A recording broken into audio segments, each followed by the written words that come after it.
नमस्ते students, welcome back to टेस्टवाइजर। मैं हूं आपकी अंजलि मैम।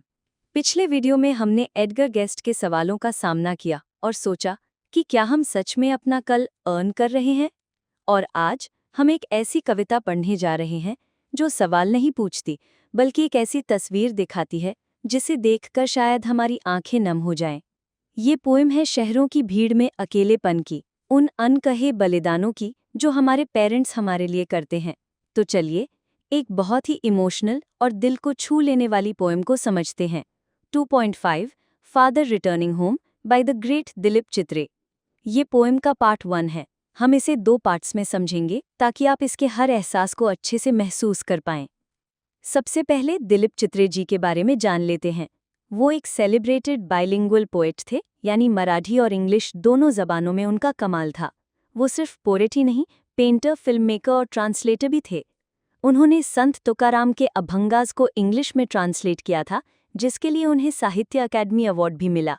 उनकी कविताओं में अक्सर एलियनेशन यानी अकेलेपन, अलग थलग पड़ जाने का एहसास दिखता है। ये पोएम उनकी collection travelling in a cage से ली गई है। नाम से ही लग रहा है ना, पिंजरे में सफ़र। ये पोएम मुंबई के एक सबर्बन कम्यूटर, एक आम आदमी, एक पिता के बारे में है जिनकी जिंदगी एक डल, मोनोटोनस रूटीन में बंद कर रह गई है। तो चलिए इस दर्द भरे सफ़र को देखते हैं लाइन बाय लाइन। पहला स्टैंजा है, my father travels on the late evening train, standing among silent commuters in the yellow light, suburbs slide past his unseeing eyes. यहाँ पोएट अपने पिता के बारे में बता रहे हैं। वो रोज़ देर शाम की ट्रेन से सफ़र करते हैं। वो भीड़ में खड़े हैं पर सब चुप हैं। Silent commuters. ट्रेन की येलो लाइट एक उदास, बेजान सा माहौल बना रही है। ट्रेन चल रही है, सबर्ब्स यानी शहर के बाहरी इलाके पीछे छूट रहे हैं, पर उनकी आंखें अनसीइंग हैं। वो देखकर भी कुछ नहीं देख रहे। वो फिजिकली ट्रेन में हैं, पर मेंटली कहीं और ही खोए हुए हैं। भीड़ में भी तन्हाई। His shirt and pants are soggy, and his black raincoat, stained with mud, and his bag, stuffed with books, is falling apart. His eyes dimmed by age, fade homeward through the humid monsoon night. उनके कपड़े सौगी हैं, यानी बारिश में गीले और सीले हुए हैं। उनके काले रेनकोट पर कीचड़ के दाग हैं। उनका बैग जो किताबों से भरा है अब फटने लगा है। उनकी आंखें उम्र की वजह से कमज़ोर हो गई हैं, और इस ह्यूमिड मॉनसून नाइट, इस उमस भरी बारिश की रात में वो बस एक परछाई की तरह अपने घर की तरफ बढ़ रहे हैं, बिना किसी जोश के। अब आते हैं सेकंड स्टैंजा पर, जहां वो ट्रेन से उतरते हैं। Now I can see him getting off the train like a word dropped from a long sentence। ये लाइन इस पोएम की जान है।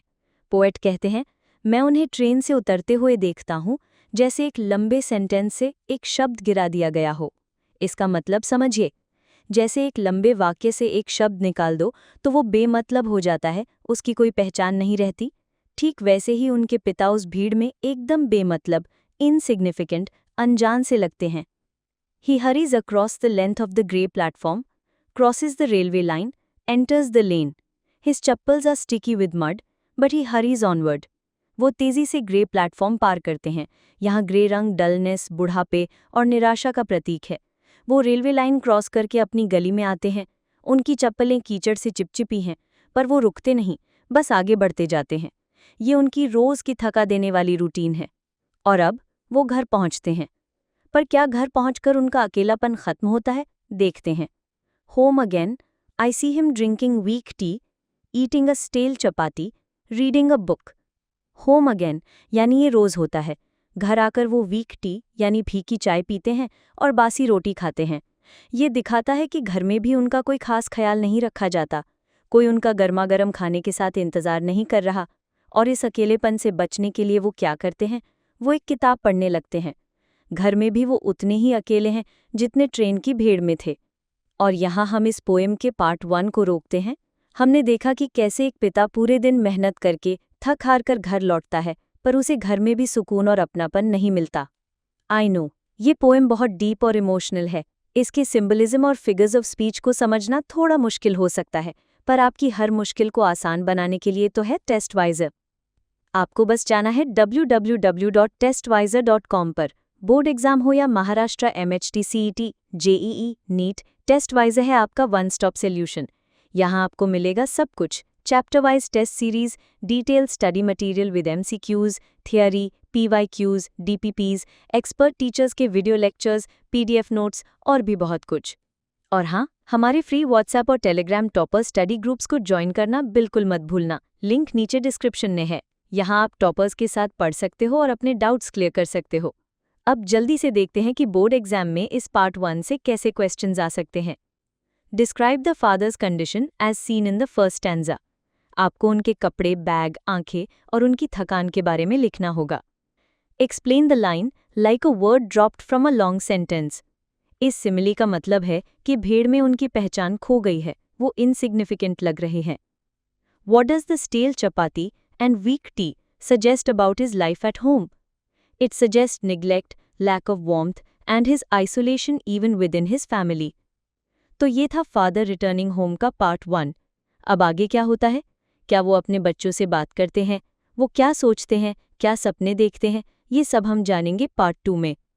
जाने से पहले चैनल को सब्सक्राइब करके बेल आइकन ज़रूर दबा देना और कमेंट करके मुझे बताओ ये पोएम पढ़कर आपके मन में क्या ख्याल आया।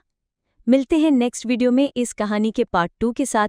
तब तक पढ़ते रहो और आगे बढ़ते रहो with Testwiser. Bye bye and take care. www.testwiser.com. Testwiser is a digital learning platform designed for students to prepare for board and competitive exams, offering chapter-wise tests and full-length mock tests. Study material like video, PDF notes, DPP, MCQ, theory, and most important Maharashtra engineering admission counseling across multiple domains.